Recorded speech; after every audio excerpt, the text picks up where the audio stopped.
Hello लोगोफोर, नोंथांमोनखौ आंनि YouTube चेनेलाव बरायबाय।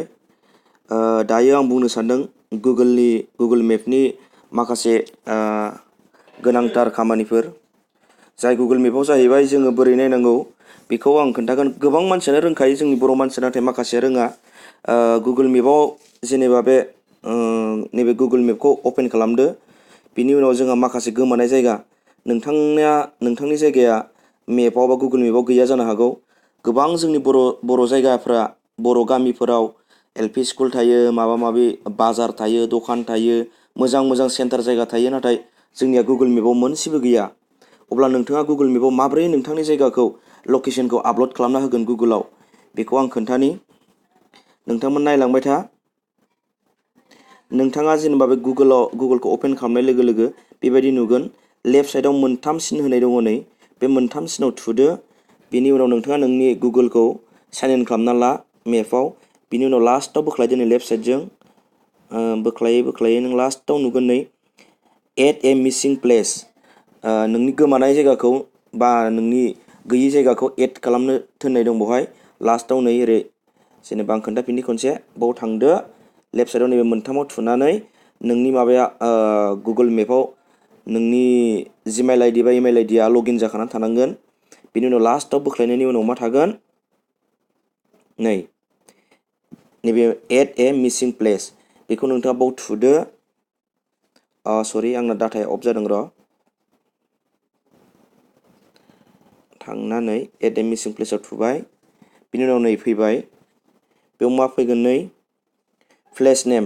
नोंथाङा मा जायगायाव दं बिनि नामखौ होनांगोन, ओमफ्राय एड्रेसखौ होनांगोन, नोंनि खाथिनि एड्रेसखौ।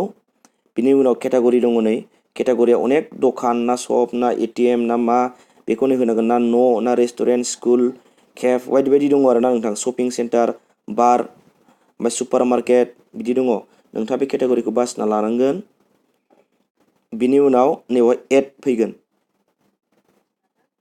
बिनि सिगां नोंथाङा मोनसे खामानि मावनांगौ। नैबेवहाय नै बे फार्स्टआवथ' दङ ना प्लेस नेम, ओमफ्राय बिनिफ्राय स्ट्रिट एड्रेस दङ। बिनि उनाव नायदो नै मार्क लकेसन अन मेप। नोंथाङा जाय जायगाखौ आपल'ड खालामगोन बै जायगायावनो थाहैनांगोन नोंथाङा। जेनेबा दखान बे गेजेरावनो गसंनांगोन। बेवहाय थानानै नोंथाङा बानायनांगोन नै मार्क लकेसन अन मेप, बेवहाय थुदो। बिनि उनाव दा आं जे जायगायाव दं बेखौ मोनगोन दै नोंथांमोन। बिनि उनाव नैलाय आं बाव दङ नै, नैबे गोथाङा ना, बेवहाय दं आं नै। बेयाव दङबा नोंथाङा बेवहाय नैबे फैगोन, नै रेड कालारनि जे जायगायाव दं, नैबे गोथाङाव दं नालाय आङो। दा आं बे जायगाखौ एड खालामगोन ना गुगोलाव, नों बे जायगायावनो थानांगोन। बेवहाय ओरै नै बेखौ थुनांगोन, बे गोजाखौ। बेनो ओरै थाबा जानाय नङा दै। नैबे मोनसे लकेसननि सिगनेल रेड कालार होदोंना, जुदि बेवहाय नों बायहेरायावसो थुफ्लांदोंबा बै जायगायावसो नोंनि लकेसन बानायनाया थांगोन। बेखायनो नैबे गोजा सिम्बलखौ, रेड कालारनि लकेसन सिम्बलखौ नैबे नों थानाय बे गोथां सिम्बलाव नैबाव लाबोनांगोन। बाहाय फुरा जुम खालामनानै लाबो बेखौ। नों नै आंखौ जुम खालामदों दै दा, नङाबा नैबे बायहेरायाव थाहैनो हागौ बियो। नै बावसो खारलांबाय। फुरा बेखौ जुम खालामनानै नोंथाङा बेवहाय थुनांगोन दै।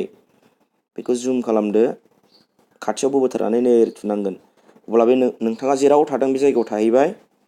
बेनि उनावसो नोंथाङा मा खालामनांगोन, बेखौ माबाखांनायनि उनावसो बेथ' एड जाबाय, नोंथांनि जायगाया मार्क जाबाय। बेनि उनाव प्लेस नाम होदो। जेनेबा आङो होबाय नै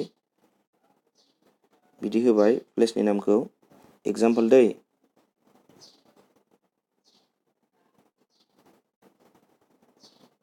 बाजार रड, बेंटल, एगजामपोल। बिदि होबाय। केटागरिया जेनेबा मा होखो, रेस्टुरेन्ट होबाय। नोंथाङा मा खालामो दाना, नेमखौबो होबाय, प्लेस नेमखौबो, एड्रेसखौबो होबाय, ओमफ्राय दाना केटागरिखौ होबाय। बिनि उनाव नैबेजों नै राइट कर्नारजों मा होनाय दङ, नै थिर दङ दै गोजौआव, राइटनिजों राइट कर्नारजों गोजौआव थिर दं। बे थिरावनो थुना होब्लानो, ओरै थुना होब्लानो बे थांसिगोन आरो।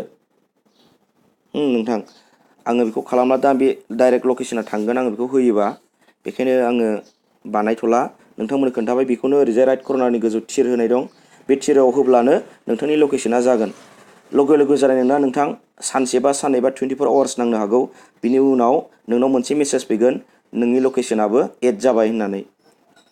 बेखिनिया नोंथाङा आंनि चेनेलखौ नायनानै मोजां मोनदोंब्ला अननानै साबस्क्राइब खालाम, मानोना नोंथाङा नोंथांनि जायगाखौबो एड खालामनो हागोन। गोबां जायगा दङ।